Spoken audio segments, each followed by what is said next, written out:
Hello everyone, it's the Batman Statue Collector, and I am getting ready to paint my Red Hood. Not really paint, I guess, but I'm going to be adding some Mod Podge. And basically what this is going to do is it's going to give a glossy finish, basically, to a piece that I love, but I feel like it's pretty matte. And, if you watched my review video, you know that there's so many, matte areas on this thing. And so I'm going to use this product called Mod Podge. Again, it goes on real milky, and then it dries clear. So let's get started here and we'll see what we get. Cross your fingers because here we go. And Mod Podge is basically kind of like a shiny sealant. It is, as you can see, very milky on here, but when it dries, it's going to look something kind of like this here. This area is already dry. And so what I'm doing is I'm going through and I'm carefully painting the black areas of the coat and not the white. I'm going to leave the white matte looking. And so that is basically what I am going to be trying to do here. And whenever it's all finished, I will show you what it's going to look like.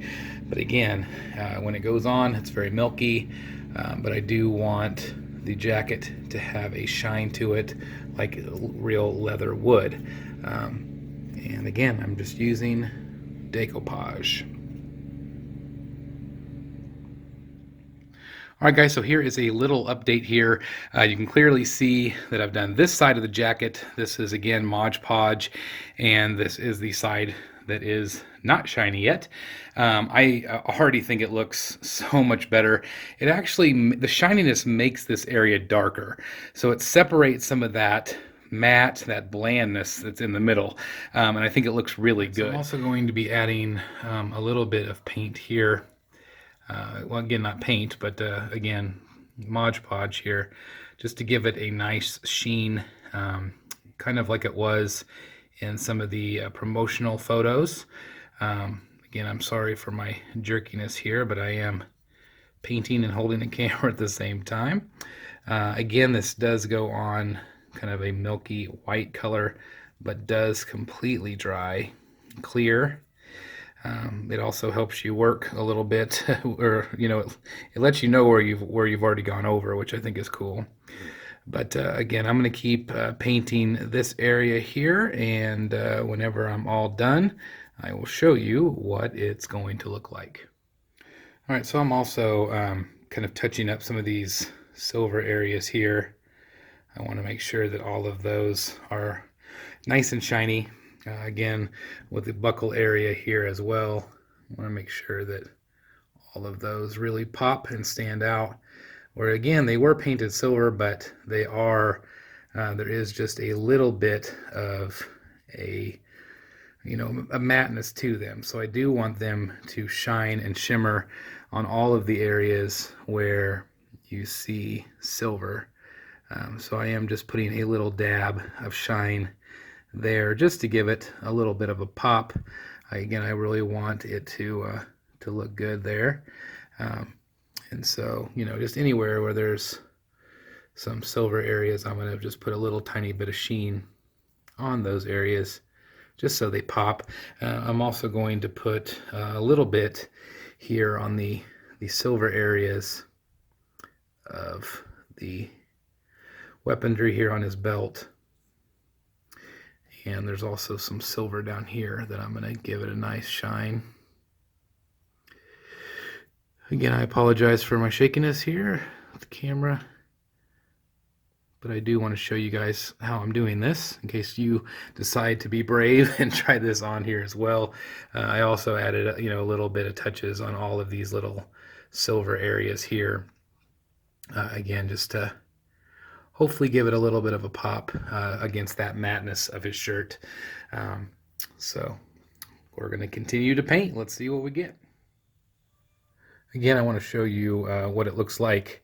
Again, as you're putting this on, again, it's very milky. I want to show you the difference here. There's dry, and there is the actual Mod Podge process. So again, I'm going to keep plugging away, and again, I'll show you again what it's going to look like when I'm all done.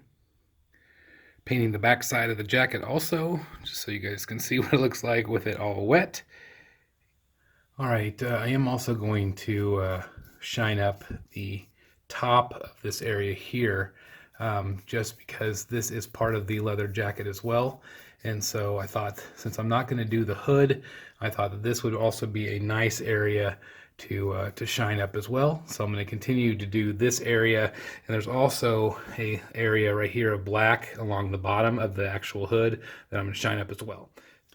All right, I also decided lastly to do the boot area.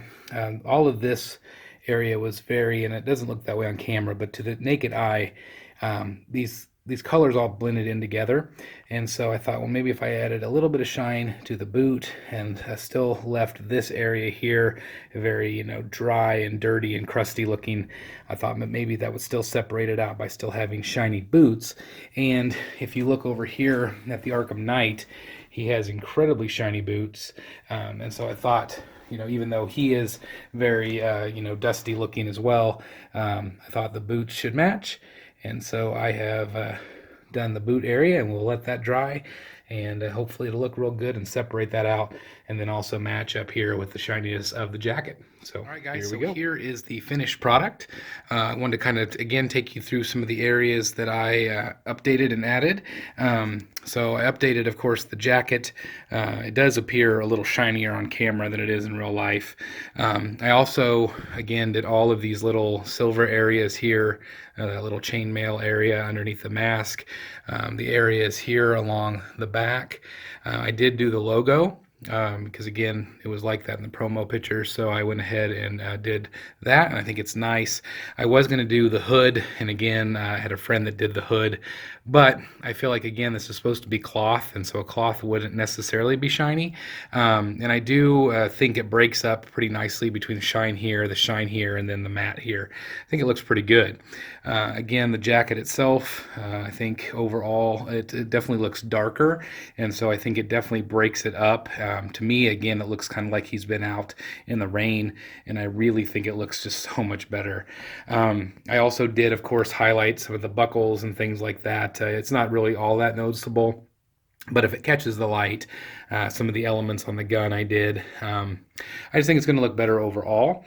And then last but certainly not least, I did shine up the bottom of the shoes a little bit, because I thought that they were all kind of basically the same shade of color, and so I feel like this just breaks it up just enough. It's very subtle on the boots, but I think that it just kind of breaks that up a little bit compared to the way it was before, and this is still drying a little bit, so it will be a little less shiny whenever it's all said and done. But again, as I back up here, I want you to see, I feel like he fits way more in the collection now. I feel like he matches better, and I'm really pleased with the way that this turned out. So if you have this guy, I would say don't be afraid to do this technique. It is a little scary, but there's been a couple of successful applications so far, in my opinion, and I feel like this is one of those. And so, again, I hope that you are brave enough to try this if you want to add him to your collection, or if you weren't really wowed by my initial review. I know some people were and some people weren't, but I really feel like this helps tremendously.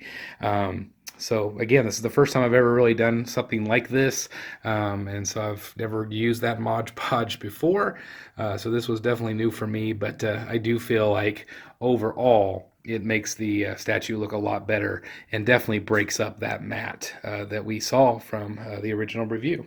So that's what I've done. Thank you guys so very much for watching. Please like, comment, and subscribe, and as always, I'll see you right here in the Batcave.